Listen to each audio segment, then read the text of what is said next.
Hey, what's up, friends? Welcome to my YouTube channel. Today, we are going to be talking about the Red camera.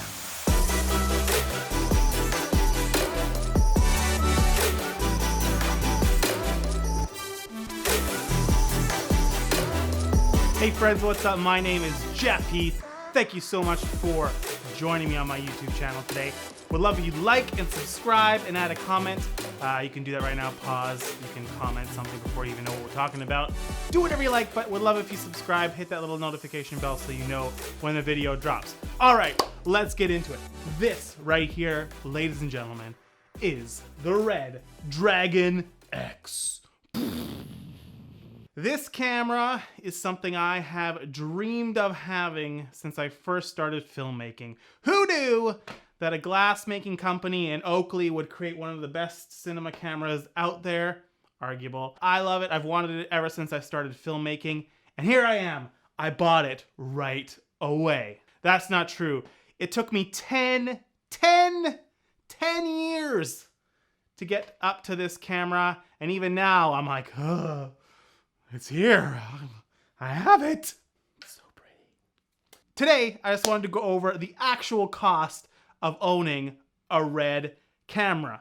So, the great thing about Red is they have gotten cheaper and cheaper as the years have gone on, but for most people, it is still out of the price range for most filmmakers. Let's break down the cost. The brain, just the little part in the middle of the Red Dragon X, is $14,900 US. That's just, you can't even use the camera yet.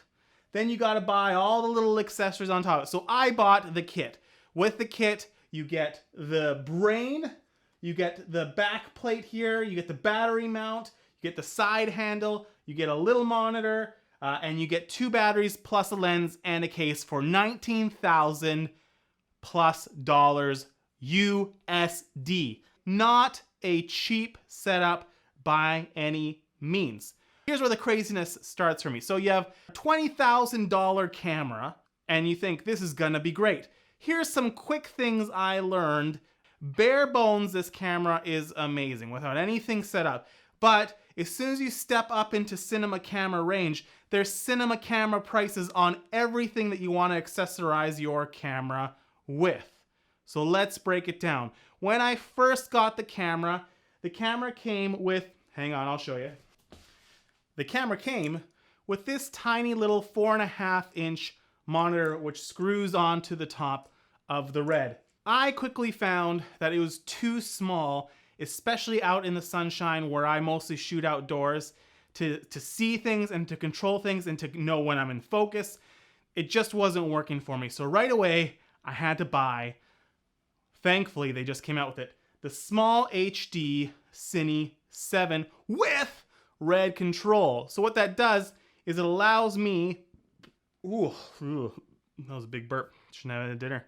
The Cine 7 with the Red controller, what it allows me to do is mount my huge monitor, my 7-inch monitor, on top of my Red and have all the controls through this little cable here of all my Red. So I can control my aperture, my shutter speed, the power, the on, the formatting, the cards, all the things that you can control with the touchscreen monitor on the Red, you can control with the Cine 7 with the upgraded Red controller, all the cords and cables and power that you need. SmallRig, you nailed it. The SmallRig Cine 7 is $1,700, almost $1,800 US. So you're adding that. Perfect. We're getting up there now. Then you need to buy, for me anyways, the camera is heavy. You can't be always hand holding it like you do with the small DSLRs. So I wanted to get a shoulder rig for myself. I bought a cheap setup from a wonderful company out of China called SmallRig. I love this company. They're making amazing things, very well-made products. SmallRig, you're crushing it, I think, anyways. So I had to buy this base plate here, as well as this shoulder rig. All of that was about $250 US. Then I realized I need filtration for my lenses. Right now I have a Canon L series lens. That's what I had with all my DSLRs. It transferred over. I had an EF mount on my Red. That's what I got. But if I had cinema lenses, a lot of my filters don't fit with cinema lenses because the end of the lens is a standard size that I don't have or readily available to me in my office, so I have to rent. So what I decided to do was to get a matte box. This matte box is by a wonderful Canadian company called Shape.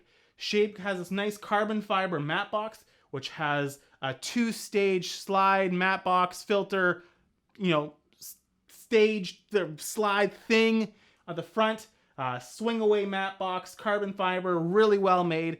That's to put my ND filters in there, my polarizers in there, any kind of diffusion that I want, where typically I would just screw it on the front of my lens. That's another thing I had to get. Then you have your batteries. Your batteries are V-Lock batteries, and they're not cheap either. I use IDX batteries. They're starting like $250 a pop. Then, that's not even counting, now you need storage. You have media. One 480 gig mag is $1,450 US. This thing is worth more than the first car I owned. This, more than a car. Finally, the last thing you have to consider is because this camera is capable of shooting raw video, you're thinking about your compression and how much storage you have. So, let me just show you. You start to collect. Data storage becomes a bit of an issue when you're shooting on Red. Hard drives, storage, backups, all that stuff is added into the cost of owning a Red. All of this all together, you're looking at $30,000 plus in order to get this camera set up. So, if this camera is so expensive, the accessories are expensive, data storage is so expensive, why on earth would I ever want to buy it? Heck, I could own 5 Canon R5s. My office would be nice and toasty in the winter. Overheating. I could have tons of lights. I could have all the fanciest things with all my DSLRs. There are a bunch of reasons why I bought this Red camera. Number one, rental houses are too far away from me. Believe it or not, an hour is too far away for me to go rent gear. I live in a smaller suburb outside of the greater Vancouver area, and it's about an hour without traffic to get to a rental house for a camera. I'm shooting pretty often, and so for me to drive into Vancouver, drive back, plus traffic is a half day to a full day excursion. For me, it's just not worth it to go there to pick it up half a day, to go back. My time is valuable to me. I have a young family. I have lots of work to do. I don't want to spend it in a car listening to audiobooks as much as I love that. So for me, value is in owning it.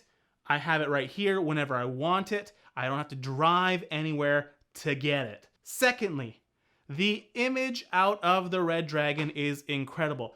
Just like your DSLR when you shoot photo shoots raw images, this shoots raw video. So if an accident happens and I accidentally overexpose or underexpose or want to change my Kelvin without having to do it with my color grade, all that information is retained inside of the memory of the card because of the way that Red processes the images.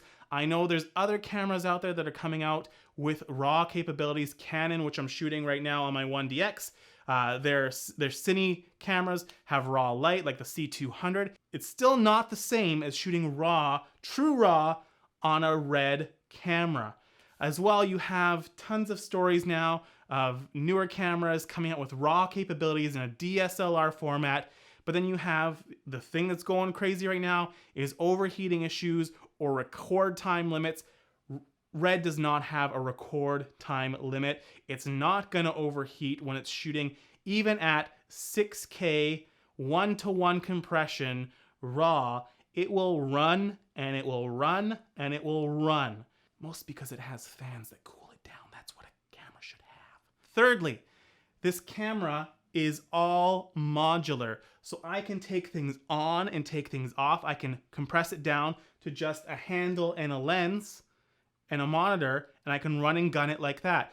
But then I can build it out to be a monster rig, even bigger than this if I wanted to, depending on the need of the production that I'm on. Add cinema lenses. I can add a PL mount, which is interchangeable. I can put a Nikon mount on here. I can put a Canon mount on here. All of those things are interchangeable. You start with the brain and build it out from there. Fourthly, based on the things that I want to shoot as a cinematographer and a DP, this is the camera that I felt I could use to further the things that I want to do because of the flexibility in regards to the image, as well as the attachments from cinema lenses to the mounts that I have. It was something that I wanted in order to further my career as a DP.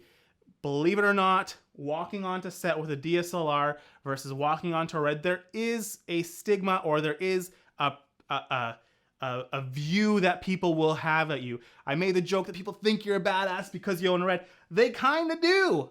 I mean, this is a badass camera. I mean, look at it. It's called a Dragon X. It's got a skull on the side.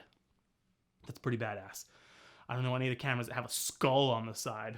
Finally, I'm able to rent this camera out. Because I live away from Vancouver, there's people here within the community that I live in, other filmmakers, who sometimes need a cinema camera for their projects as well. And like I say, it's not who you know, it's what you know. No, flip that. It's what you know. It is who you know, not what you know. And a lot of people would prefer to rent from me rather than a rental house because they know me, they know that they can just get me on the phone and say, hey, is your camera available? I'll say yes or no. And they know that if they break it, they bought it. So that's always fun. But for me, this has been a passion of mine since I started filmmaking 10 years ago. I didn't buy this right off the hop. It's taken me 10 years of building my business, building people that I work with, of building my skills and the necessary things, like peripheral things, to get up to this camera. Is it for everybody? Absolutely not. Should you go out and buy one? Probably not. But one day, if this is the dream, if this is an aspiration of yours, I say go for it. Save up, buy it with cash, and have it as a tool. But remember, at the end of the day, this is just a tool. It's not going to make you a better filmmaker. I just talked to a friend of mine who just made that exact statement. He worked up to building a Red and buying it, and all of a sudden he's like, man, my images still look pretty much the same. And he realized very quickly that he needed to hone his skills as a filmmaker and a cinematographer before a camera was ever going to make a difference in the image that he was creating. Lighting, sound, people you work with, sets and locations, all those things create the image that this camera captures. At the end of the day, this is just a sensor.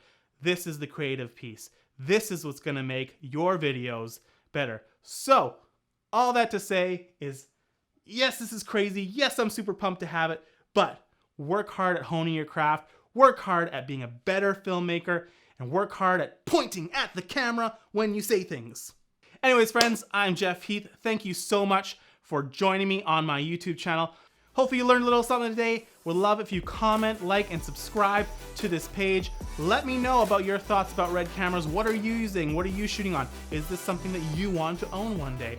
Can't wait to hear from you. We'll see you later.